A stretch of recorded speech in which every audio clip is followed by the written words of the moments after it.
Umva iyo njyana uri umunyarwanda nta kuzuyaza uhita utekereza Bwiza, umunyarwandakazi w'umuhanzikazi wabigize umwuga guhera mu mwaka wa 2021 kugeza uyu munsi. Abanyarwanda bo hambere batarabona icyamamare kiyubaha bati umukobwa wagiye mu muziki uwo turamuheba, ariko menya ubu bose wabateranya bahindura imvugo ndetse bagasaba n'imbabazi. Bwiza yavukiye mu ntara y'Uburasirazuba mu karere ka Bugesera, kugeza n'ubu akaba ariho abarizwa.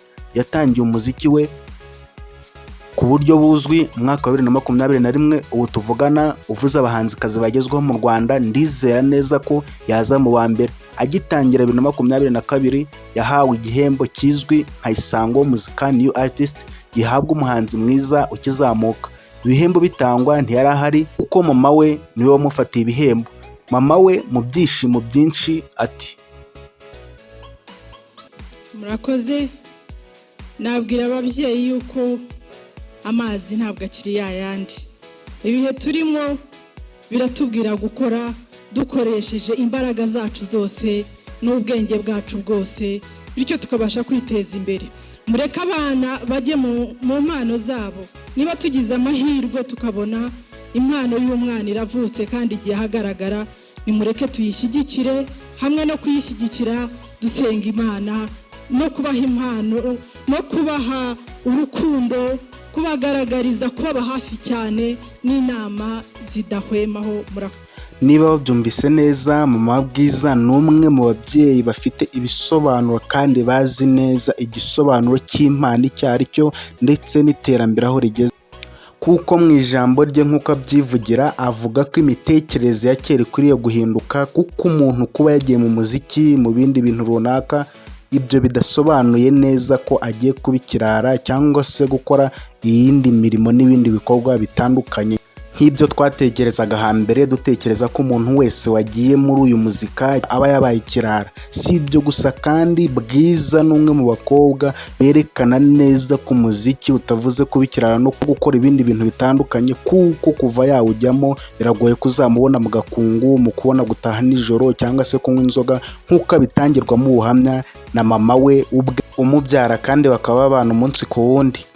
Bwiza ntabwo yigeze ahinduka, kuko ni nacyo kintu twamusabye bwa mbere na mbere. Twambwiye uzabe Bwiza, ntuzigere uhinduka. Rero Bwiza ntabwo yigeze ahinduka, yaba ari mu muryango n'umwana ugenda agakora ibyo akora, akiga akavayo akajya mu miziki agataha, akamenya amasaha agomba gutahiraho. Yaba ashyitse mu rugo, hari gahunda yahoraga akora ku wa gatandatu mu rugo. Ku wa gatandatu aba ari umunsi wo guteka. Ibyo aba agomba kuba bizi uko byasa kose. Yatagize akazi, imirimo yo mu rugo ayikora bisanzwe, mbese yakomeje ari Bwiza. Ni gake muri iki gihe wabona umubyeyi cyangwa se undi muntu uwo ari we wese atangira ubuhamya, kandi Bwiza umwana w'umukobwa muri iki gihe wagerekaho noneho kuba ari icyamamare bikaza ari ibindi bindi. Ngira ngo mwese murabizi, mwagiye mwumva bagonze imikindo, abirirwa mu kabari, abakora udukungu dutandukanye ndetse n'ibindi byinshi bigiye bitandukanye. Umunyarwanda ati ubwiza buhuye n'ubwenge bubasha kukuramisha ibwami.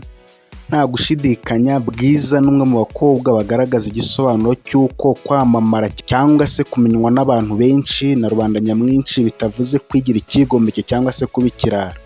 Ntabwo ari uguharara, urabizi turafanana. Mu buryo kandi bwatera ishema buri mubyeyi wese, Bwiza ahabwa igihembo cya Isango Best New Artist.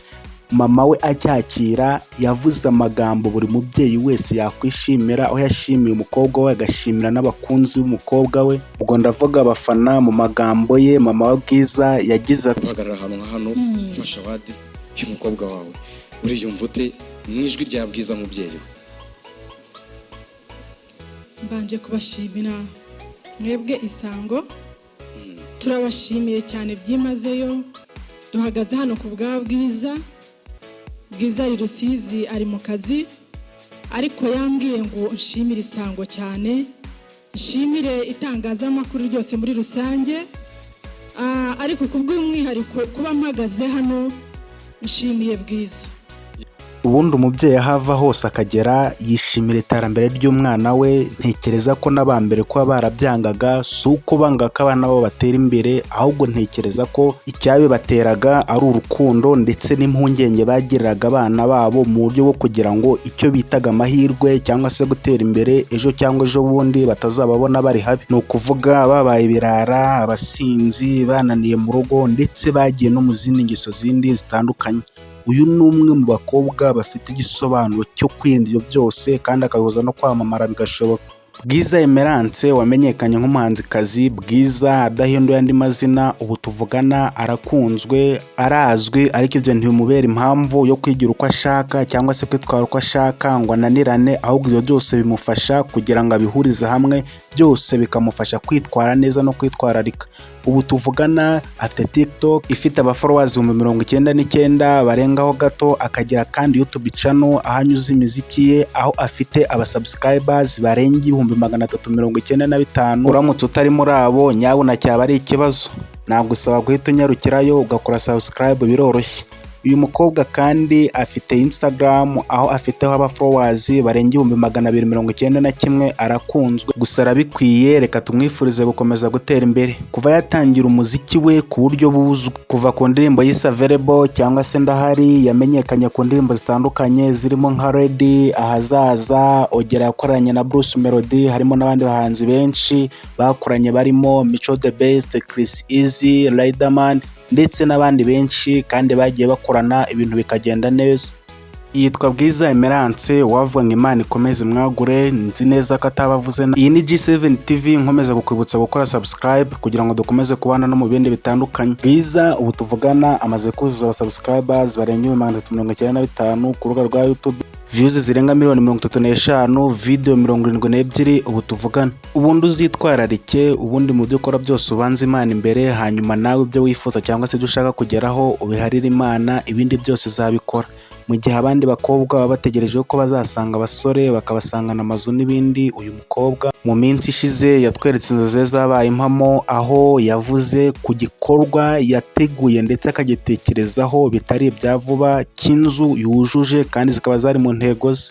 Ariko the good thing nuko buri gihe nahoraga nifuza ko nazimuka ngiye kuba mu nzu yanjye ivuye mu byuya byanjye n'umunaniro wanjye n'ibiki, and it is happening. So iyo nza kuba mfite uwo mbwira akanyumva, nakabaye mbwira babandi bose bibwira ko batazashaka abasore badafite amafaranga, ko bakwiriye kwicara hasi ahubwo bakiga, kuko abasore nabo bahinduye gahunda ahubwo bakamenya icyo gukora. Yitwa Bwiza Emerance, igisobanuro cyo guhuza umuco, indangagaciro, discipline, kubaha ndetse no kumenya neza uwo uri we, ukarinda intego zawe, ukesha agaciro mpaka icyo ushaka cyose ukigezeho. Nugira amahirwe yo kuganira n'abakobwa batandukanye, bazakubwiza ukuri yuko guhuza n'abakobwa bagenzi babo rimwe na rimwe hari igihe bigorana. Si ibyo mvuze kuri Bwiza gusa, bijya gusa nkabyo. Ari mu kiganiro yabajijwe impamvu ubwe adakunda gukora n'abahanzikazi bagenzi be b'abakobwa cyangwa se b'abadamu, asobanura ko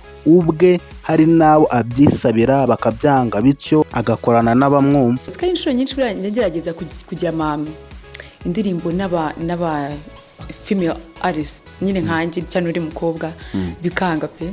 Kubera iki? Sinzi impamvu babyanga, ariko abenshi bagiye babyanga. Ibyo gukunda, imibereho, ubuzima, amafaranga, ibyo ntimubimbaze kuko mu byanzinduye ibyo ntibirimo.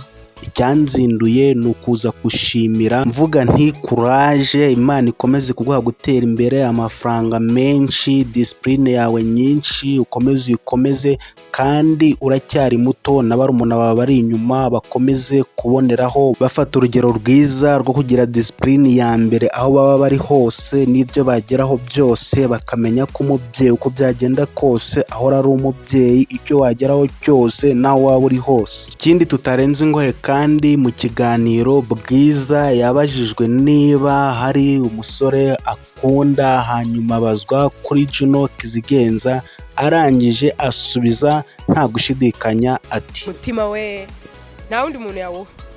Oya matema so wasigara nabute. Arakune w'umamani. Ese njye kwisaba imyaka kandi iri kugenda. Numurakundana.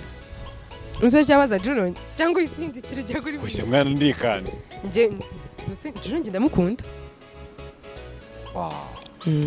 ari pose ari na seriye abanje gushyiraho mikoro neza ngo yumve ko buri umwe wese abyumva atanga igisubizo. Ishya n'ihirwe muri byose Bwiza, Imana ikomeze kukwagura ndetse barumuna bakomeze bakoreberaho muri discipline. Uramutse utamukunda utamufollowinga cyaba ari ikibazo. Ku mbuga zose yitwa Bwiza, akaba ari Bwiza Emerance. Kora subscribe dukomeze kubana no mu bindi byose. Ciao ciao.